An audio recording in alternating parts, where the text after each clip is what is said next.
the Chicago Sun-Times newsroom, I'm Natasha Korecki, and this is Off Message, our weekly political talk show.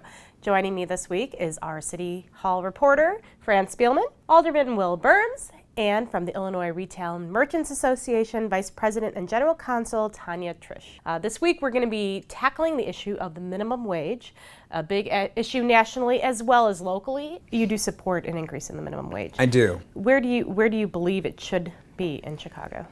I think we've got to continue doing our research. Businesses are doing better, clearly, right? We're beyond where we were during the Great Recession. But there are a bunch of folks who were in the middle class who are now not in the middle class. They're now low-wage workers. And so now you have this group of people that are earning the minimum wage or close to the minimum wage that no one anticipated would be in these jobs for years on end. And so there's a question about how do you make sure that those folks who are working every day, working 40 hours a week, aren't in poverty. And then you have to balance that with the need to make sure that Chicago remains economically competitive. And so that's the needle we're trying to thread at this point. Well, let's move here, and from your standpoint, what do you think? How do you think Chicago should address this issue? Well, we don't think that Chicago should have a Chicago-specific minimum wage, and we think that there's good reasons for that. One, we're trying to attract businesses to this city, and we're having a difficult time doing that, and we're dealing with high unemployment in this city. In certain areas, in certain neighborhoods, it hovers around 20%. And we're talking about a policy that raises the costs for businesses to do business and employ people. And so we have to keep that in mind, especially when Chicago is competing against so many other places, not only the surrounding suburbs, but Indiana, Wisconsin, all those places for businesses to locate here. Now, you made the same argument about the partial ban on plastic bags. Because we're still talking about the same thing. We're talking about policies that raise the cost of doing business. We don't want to continue to expound upon policies that are bad for attracting business. So it sounds like you wouldn't even be for a statewide unified, here's where a minimum wage would go. We're on record as opposed to the statewide minimum wage, and there are a number of reasons for that, but I'll highlight one in particular. Illinois has a minimum wage that's $1 higher than all of our surrounding states, yet our unemployment is higher than all of our surrounding states. And so we think that there's a correlation there. We are competing every day.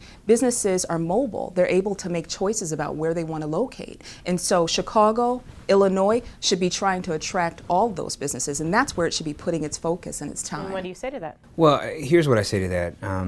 I support a statewide minimum wage, but the state's going to enact a minimum wage based on the cost of living in the state of Illinois, right? So you're going to have to consider downstate communities where the cost of living is significantly lower than the city of Chicago.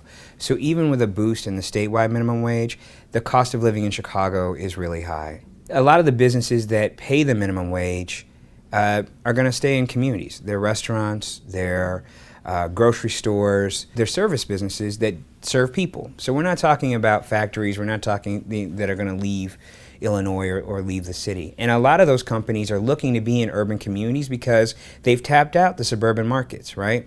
So now the question is, how do we bring Walmart into the city of Chicago or into urban communities? Because basically that's where the growth is, because that's where the underserved communities are, that's where the retail leakage is, because those communities are not being served. And I think we can do both at the same time. I'm struck by what's happened in like 7 years or 8 years. And in 2006, you remember the city council passed a big box minimum wage ordinance that Mayor Daley vetoed, and then there was an override attempt and he made it stick. So we've come so far, so fast in this whole issue. He argued that we couldn't do this because it would put a wall around Chicago. Well, Fran, you bring up an interesting point about Daley. Let's talk about the politics here a little bit. And why does Ron want this? It's clear that he wants this to a certain degree. Well, it's a wonderful timing for him politically. He's been branded Mayor 1%, the guy who cares about the millionaires in downtown. And this is a way to show the average Chicagoan that he cares about the issue of income inequality, and this is a major issue. And so this helps him politically. He's going into a campaign where it could be difficult. He's vulnerable to a challenge on that issue. But he also has had a history with this issue, and that in Congress, I believe, that he championed this as well. So it's not a new thing for him, but it's great timing for him. And it's certainly been kind of gaining steam, Oh, across the absolutely. nation. You've had those big protests in front of McDonald's headquarters. And then we've seen Seattle increase with their minimum wage. Will that kind of increase of $15 an hour ever happen in Chicago? I don't think so. Do you? I mean, you're going to have to phase it in. And Well, I mean, even in Seattle, so let's talk about Seattle for a second. Seattle law makes a distinction between large companies, which they consider companies with 500 full-time equivalents, versus smaller companies. For quote-unquote large companies, if they pay healthcare costs, they have 5 years. Small companies have 7 years, and there are other exemptions. So it's not, tomorrow the workers in Seattle are at $15 an hour. The other thing that should be mentioned is that Washington State has a minimum wage at $9.32, so they're already one of the higher minimum wage states in the country. A few things I wanted to jump on right away is that we went around the borders of Chicago. We took pictures to see what business was like on one side of the street versus the other. We saw lots of businesses on the suburban sides of the streets and not a whole lot on Chicago's side of the streets. So that tells you that businesses are looking for places to locate, and they're going right around the city and not coming in the city. And the alderman also mentioned grocery stores. It's been well documented that Chicago is having a hard time attracting grocery stores in certain neighborhoods. And so again, we want to be able to espouse policies that are welcoming these grocery stores into these neighborhoods. And raising labor costs is not a way to do that. But how do you live on $8.25 an hour? These jobs, Fran, we're talking about, something from bagging groceries to checking people out in line. These jobs were not meant to raise families and buy a home. These are starter minimum wage jobs. It means it's the floor, it's not the ceiling. Where you go from the floor is up to you. And it's important because the data shows that 90% of African American teens are not working in this city. And so we want to make sure that there are opportunities bagging groceries, checking people out at line. Those are perfect jobs for teens. And so we want to make sure that these jobs still exist for them. And we don't want to price things out of the market so that we don't have these jobs. Labor costs have not increased yet. I mean, this has not gone through yet, and you're saying this problem already exists. It already exists, and so this will heap onto that. How can you point to the hourly minimum wage being the issue if it already exists? I mean, isn't this more of an issue about where people want to develop and where they think they'll make money? Absolutely. That's the key, is that we're already struggling with finding jobs and creating jobs and getting people hired. So now you're going to, espouse a policy that puts all that into more jeopardy than it already is. Well, I with great respect to my friend Tanya Trish, corporations have done very well, and I don't begrudge businesses for making money. That's the whole point of a capitalist society. The point is that those benefits have not been shared as equitably as they should have been shared with workers. I read a story in a newspaper about a woman who spent $600 to go through a training program to become a certified nurse's assistant, right? And, she goes through all this training, she pays for it, and at the end of all of that, she has a job where she's going to be working in a hospice center or working in a home health care business, and she's going to make $9 an hour. Taking care of people who can't take care of themselves, who are suffering from dementia, who have all these issues and problems. And at the end of all of that, $9 an hour. That doesn't seem right to me. If you want Chicago to remain economically competitive, you want Chicago to be a city where everyone can afford to live here. It's not just a city for the wealthiest people. You have to look at what's happening at the bottom of the ladder. People are leaving Chicago in large measure because they can't afford it. And if we can make Chicago more affordable, we can increase density in neighborhoods that have been where people have left. And if you have the people living there, then businesses will want to be there because they know that's a market to serve. The mayor has given you 45 days to come up with a plan. He hasn't said, let's decide if we do this. He's saying, do this, tell me how to do this. That's correct. Are you going to make it? I hope to God, yes. You better. Well, I don't know about that. I mean, we had an extension on the Ethics and Reform Task Force I was on in 2011, so I'm hoping that we can kind of square the circle, but I'm sure that he'd be willing to give us an extension. Where will you end up? I don't know. I mean, I don't know. 15 is not going to...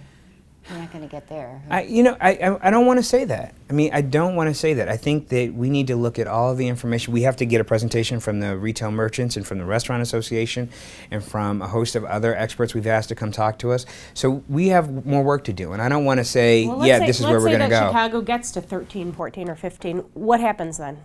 What happens with the businesses? Is Walmart going to close down or move out? What do you I predict? think what we've seen, the proponents of this policy would say, this is going to get people out of poverty. We've not seen that happen in the many years that we've been raising the minimum wage. So it's a poor indication of whether or not people are going to get out of poverty. What we're talking about now, if we want to use the Seattle model, whether it's $13, $14, $15, this is unprecedented.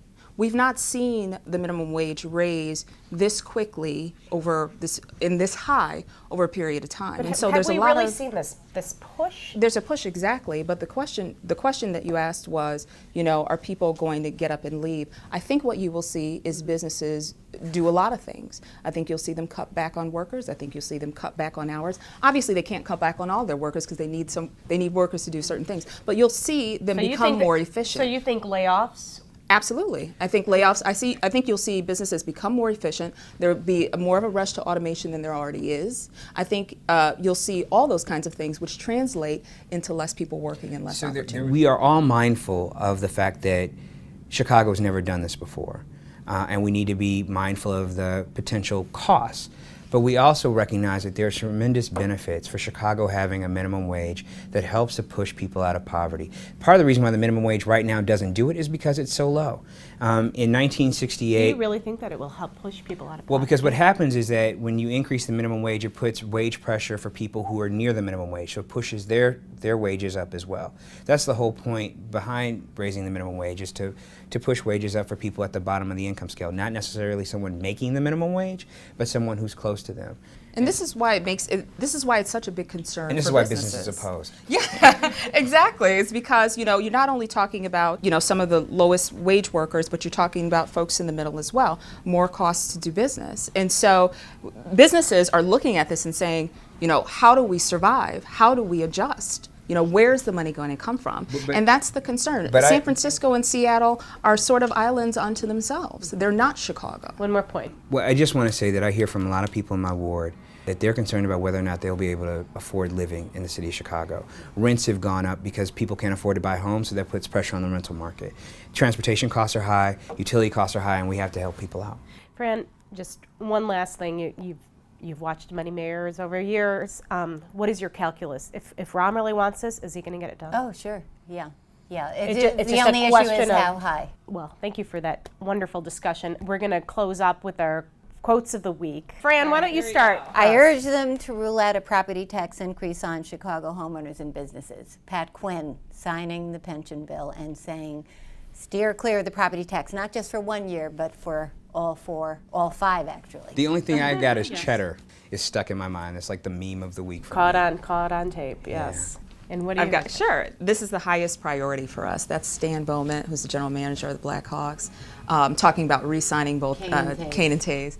And I think that just speaks to our Chicago spirit that we're winners and that Even though we're we're coming losing. back. We're coming back next year to win, even if we don't win this year. So it's exciting. Okay, and I'll close with the Bruce Rauner chicken coop press conference.